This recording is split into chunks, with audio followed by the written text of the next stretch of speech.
ధన్యవాదాలు అధ్యక్ష. విద్యారంగం పైన ఒక అద్భుతమైనటువంటి చర్చకు ఈ సభ వేదిక కావడం, ఇందులో నాకు పాల్గొనేటువంటి అవకాశం తమరు కల్పించడం, అందుకోసం కృతజ్ఞతలు తెలియజేస్తా ఉన్నా అధ్యక్ష. విద్య,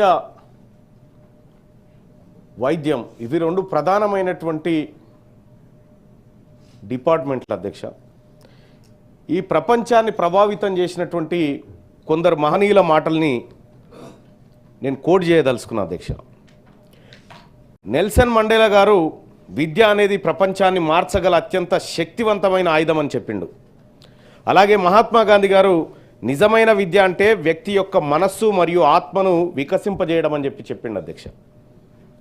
అలాగే అరిస్టాటిల్ గారు విద్య యొక్క మూలాలు చేదుగా ఉండవచ్చు, కానీ ఫలాలు మాత్రం చాలా తీయగా ఉంటాయనేటువంటి మాట చెప్పిండు అధ్యక్ష.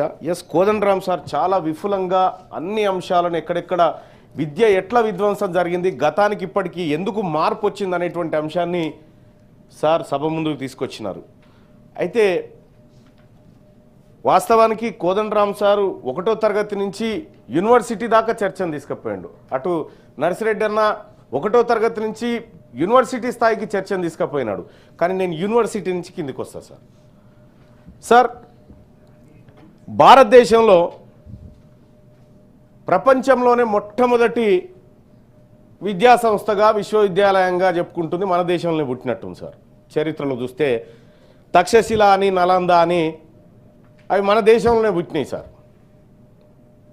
బీహార్ ప్రాంతంలో దాన్ని కనిపిస్తాయి సార్. అయితే సార్ ఈ క్రీస్తు పుట్టక ముందు పుట్టినాయి సార్ ఇవన్నీ చాలా సంస్థలు ఉన్నాయి అప్పటికి కూడా.